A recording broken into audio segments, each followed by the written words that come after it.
በአጠቃላይ ኢኮኖሚያችን ባለፉት አመት ከፍተኛ ውጤት ማስመዝገብ የቻለበት ዋና ምክንያት ኢኮኖሚው በአገር ውስጥም ሆነ በውጭ በሚፈጠሩ ስጋቶች ጫና የማቋቋም አቅሙን ከጊዜ ወደ ጊዜ በከፍተኛ ደረጃ ማሳደግ ተችሏል። ይሄም ማድረግ የተቻለበት የኢኮኖሚ ተዋናዮች ሚና ውጤታማነትን በማሳደግ የማክሮ ኢኮኖሚ መዛባትን ደረጃ በደረጃ በከፍተኛ ደረጃ በማሻሻል እንዲሁም ዘርፈ ብዙ ውጤታማ የልማት ስራዎች መስራት በመቻላችን ኢኮኖሚው ሬዚለንት እንዲሆንና የተለያዩ ጫናዎችን በመቋቋም ፈጣን እድገቱን በተጠናከረ መልኩ ማስቀጠል የተቻለበት ምዕራፍ ላይ ነው የምንገኘው ማለት ነው።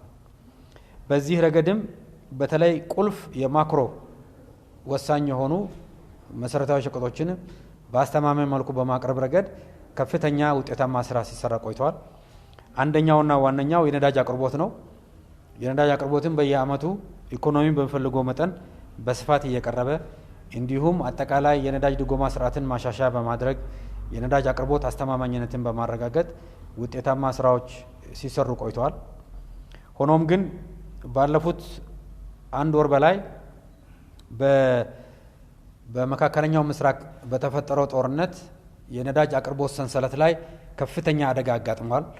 የነዳጅ አቅርቦት ሰንሰለት ላይ ከፍተኛ አደጋ ማጋጠም ብቻም ሳይሆን የነዳጅ ዋጋም በከፍተኛ ደረጃ በዓለም ደረጃ የጨመረበት ሁኔታ ነው ያለው። በተለይ እንደኛ አይነት ያሉ ሀገሮች ሙሉ ለሙሉ ነዳጅን ከውጭ የምናስገባ በመሆኑ በተለይ ለምሳሌ ከኩዌት የአውሮፕላን ነዳጅ 100% ከኩዌት ብቻ ነበር የምናስገባው። ቤንዚንም ከፍተኛ ድርሻ ከኩዌት እናስገባ ነበር። ይሄ በአንድ ጊዜ ነው የተቋረጠው ማለት ነው። ስለዚህ መንግስት ይሄን ሁኔታ ለመከታተል እንዲያስችል ከፍተኛ የሆነ የመከታተያ ግብረ ኃይል በማቋቋም በሁሉም ደረጃ በዚህ ሚና ያላቸው ተቋሞች በተቀናጀ መልኩ ይሄንን ክራይሲስ መወጣት እንድንችል ከፍተኛ ጥረት ሲደረግ ቆይቷል ማለት ነው። በተለይ የነዳጅ አቅርቦት ሰንሰለትን ውጤታማነት በማሳደግ በኩል የ24 ሰዓት የሁኔታ መከታተያ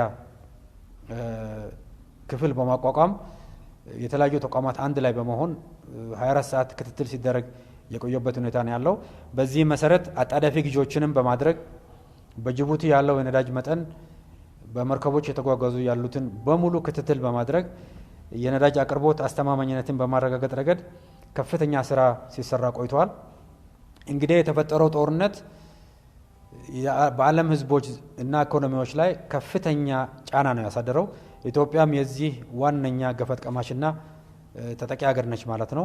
ሆኖም ግን መንግስታችን ባደረገው ያለሰለሰ ጥረት በአጠቃላይ አቅርቦት ሳይቋረጥ አየር መንገዳችንም ስራውን በአስተማማኝ መልኩ እንዲቀጥል በማድረግ በተለይ የቤንዚን አቅርቦት፣ የአውሮፕላን ነዳጅ አቅርቦት ከጦርነቱ በፊት በምንም መልኩ ሳይቀነስ በአስተማማኝ መልኩ እንዲቀርብ እየቀጠለ ያለበት ሁኔታ ማድረግ መቻላችን ከብዙ ሀገሮች በሚታይበት ጊዜ ኢኮኖሚያችን እና አጠቃላይ የመንግስት የአመራር ሁኔታ ይሄንን ክራይሲስ በመቋቋም ረገድ ከፍተኛና ውጤታማ ስራ ሲሰራ ቆይቷል። ሌላኛው የናፍጣ ነው። የናፍጣ አቅርቦት ከጦርነቱ በፊት 9 ሚሊዮን ሊትር በቀን ይቀርብ ነበር። በነበረው አጣዳፊና አስደንጋጭ ሁኔታ የዲፖዎቻችንንም በአስተማማኝ መልኩ መምላት ስለነበረብን የዓለም ዋጋ በከፍተኛ ደረጃ የናረ ስለሆነ ቁጠባም በኢኮኖሚ ደረጃ ማረጋገጥ ስለነበረብን በተወሰነ ደረጃ የናፍጣ አቅርቦት በግማሽ ተቀንሶ ነበር።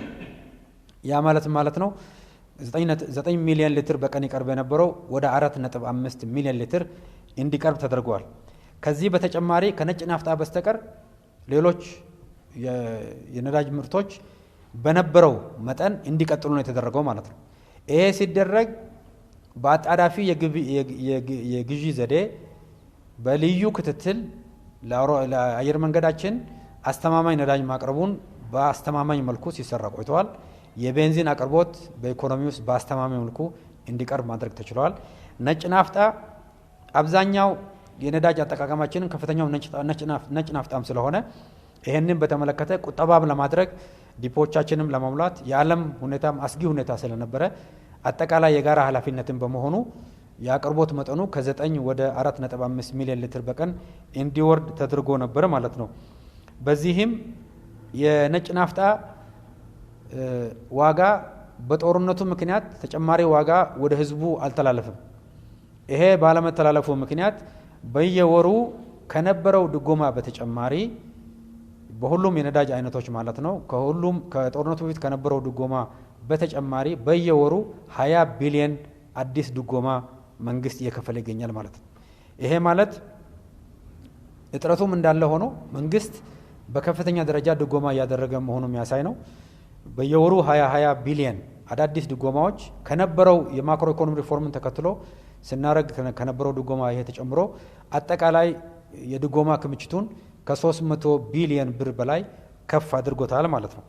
ስለዚህ የነጭ ናፍጣ በኢኮኖሚ ውስጥ አቅርቦት መቀነሱ በህዝቡና በኢኮኖሚ አንቀሳቃሾች ደገት ላይ የተለያዩ ጫናዎች መከሰታቸው ግልጽ ነው። የተለያየ ጉዳትም የደረሰ መሆኑ ግልጽ ነው። ከዚህ በተጨማሪ ግን መንግስት ላይ የደረሰው ጉዳት እጅግ በጣም ከፍተኛ ነው በድጎማ ማለት ነው። ስለዚህ በልዩ ግዢ በከፍተኛ ዋጋ ነው እየገዛን እያቀረብን የምንገኝ መሆኑ በሚገባ ግንዛቤ ማድረግ ተችሏል። በአጠቃላይ በመካከለኛው ምስራቅ በተሻለ አንጻራዊ መረጋጋት ሁኔታውን መተንበይ ባይቻልም ባለው ሁኔታን በመገምገም የመካከለኛው ምስራቅ ያለው ሁኔታ የመቀየር ኃላፊነት የዓለም ህዝቦች እንዳለ ሆኖ በእኛ በኩል ማድረግ ያለብንን ብቻ ላይ ትኩረት ማድረግ ስላለብን አጠቃላይ የናፍጣ አቅርቦት መቀነሱ ያስከተለውን ችግር በስፋት ተገምግሟል።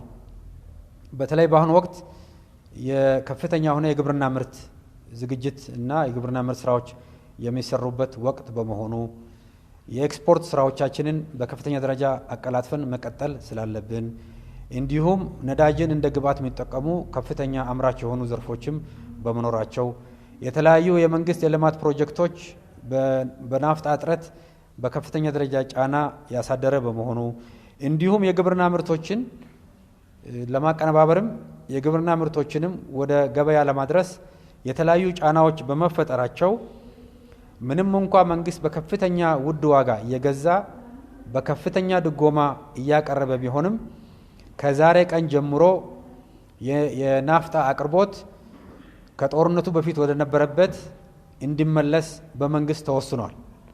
ይሄ ማለት ነው በቀን 4.5 ሚሊዮን ናፍጣ በአገር ደረጃ እናቀርብ የነበረው ከጦርነቱ በፊት ወደ ነበረበት ወደ 9 ሚሊዮን ሊትር የቀን አቅርቦት እንዲመለስ ውሳኔ ተመልሷል። ውሳኔውንም ተግባራዊ በማድረግ ረገድ ለአዲስ አበባ ከተማ ከዛሬ ጀምሮ ከጅቡቲ ከጦርነቱ በፊት ወደ ነበረበት የአቅርቦት መጠን ጭነት ከዛሬው ቀን ጀምሮ መጫን ይጀመራል ማለት ነው። እንዲሁም በክልሎች ደግሞ ለክልሎችም ከነገ ጀምሮ ከጅቡቲ ጭነት የሚጀመር ይሆናል። ስለዚህ የናፍጣ አቅርቦት ከጦርነቱ በፊት ወደ ነበረበት ሙሉ ለሙሉ እንዲመለስ ተወስኗል። ይሄም 9 ሚሊዮን ሊትር አቅርቦቱ ይኖራል ማለት ነው። ስለዚህ ይሄም የሆነበት ምክንያት አሁን የተፈጠረውን ጫና በተለይ የኢኮኖሚ እንቅስቃሴ ላይ የተፈጠረውን ጉዳት ለመቀነስ የእርሻ ምርቶችን ወደ ገበያ በመድረስ የፕሮጀክቶች አፈጻጸም ላይ የተፈጠረውን ጫና ለመቋቋም የግብርና ስራዎችን በተቀላጠፈ መልኩ ለማካሄድ የኤክስፖርት ስራዎቻችንን በከፍተኛ ደረጃ ለማጠናከር ወደ ነበረበት እንዲመለስ ተወስኗል። ይሄም የተወሰነበት ምክንያት መንግስት ከፍተኛ ኃላፊነት የሚሰማውና ይህንን ጉዳይ ለመቋቋም በፊት ሲያደርግ ከነበረው ጥረት በተጨማሪ በልዩ መልኩ ይህንን ለማድረግ ከዛሬው ጀምሮ ተግባራዊ እንዲሆን ተወስኗል ማለት ነው። ስለዚህ ይሄም በከፍተኛ ኃላፊነት የተወሰነ ውሳኔ ነው። ሁኔታው የታየ በቀጣይ የአቅርቦት መጠን ማሻሻል የሚያስፈልግበት ሁኔታ ካለም በቀጣይ የታየ የሚስተካከል ይሆናል። መንግስት ይሄንን ውሳኔ ሲወስን አሁንም በከፍተኛ ድጎማ እያቀረበ የሚቀጥል መሆኑ መታወቅ አለበት ማለት ነው። ስለዚህ ዓለም አቀፍ ክራይሲስ ያመጣው ችግር ነው። መንግስት በከፍተኛ ኃላፊነት አቅርቦት እያቀረበ ያለበት ችግር ነው።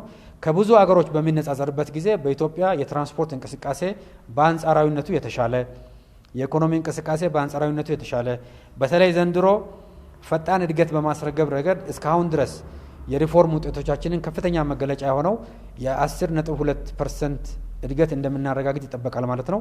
ይሄንንም እድገታችንን ለማስቀጠል የአሁኑ ውሳኔ በከፍተኛ ደረጃ የሚያግዝ መሆኑ ታምኖበት ነው የተወሰነው ማለት ነው። ይሄ ማለት ከፍተኛ የሆነ የድጎማ ኃላፊነት አጠቃላይ የግዢ ስራዎቻችንን እያቀላጠፍን ከዚህ በፊት ተቋርጦ የነበሩ መደበኛ አቅራቢዎቻችንን በልዩ ግዢ ዘዴ የመተካቱን ስራ አጠናክረን የምንቀጥል ይሆናል ማለት ነው። ስለዚህ መንግስት ይሄንን ውሳኔ ተግባራዊ በማድረግ ረገድ እንደ ከዚህ በፊት ሁሉ የመከታተያ ግብረ ኃይል ሲቹዌሽን ሩም ያቋቋመውን ሲቹዌሽን ሩም አሁንም አጠናክሮ የሚቀጥል ይሆናል። በተለይ ህብረተሰቡ መንግስት በከፍተኛ ድጎማ በልዩ ግዢ ዘዴ በከፍተኛ ዋጋ ዓለም አቀፍ ጫናዎችንም በመቋቋም እያቀረበ ያለው ነዳጅ እጅግ በጣም ወሳኝ ጉዳይ መሆኑን በመገንዘብ ይሄ ምርት ላይ የሚከሰቱ ማጭበርበሮች እና አሻጥሮች ከመንግስት የህግ አስከባሪ አካላት ጎን ለጎን በመሆን ለመቆጣጠር እንዲቻል ህብረተሰቡ የተሟላ ድጋፉን ከመንግስት የተቋማት እና የጸጥታ ግብረ ኃይል ጋር መስራቱን አጠናክሮ እንዲቀጥል አደራ ለማለት እንወዳለን።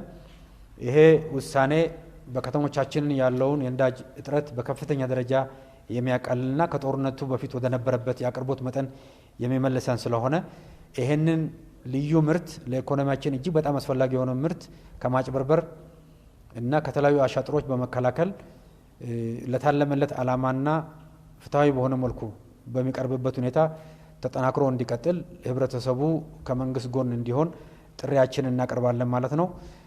ችግሮች በነበሩበት ጊዜም ቢሆን የነበረውን አቅርቦት ፍትሃዊ አቅርቦት በሁሉም ክልሎችና የሁለቱ ከተማ አስተዳደሮች ለማቅረብ ከፍተኛ ጥረት ሲደረግ ነበረ።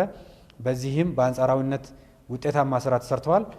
ስለዚህ በቀጣይ ሁኔታዎቹ ወደ ተሟላ መሻሻል እንዲገቡ በዚህ ውሳኔ ተወስኗል። በቀጣይም ተጨማሪ የአቅርቦት መጠን ካስፈለገ በየጊዜው የተገመገመ የሚቀርብ ይሆናል። ይህንን ለመላው ህዝባችን ለማሳወቅ ነው። አመሰግናለሁ።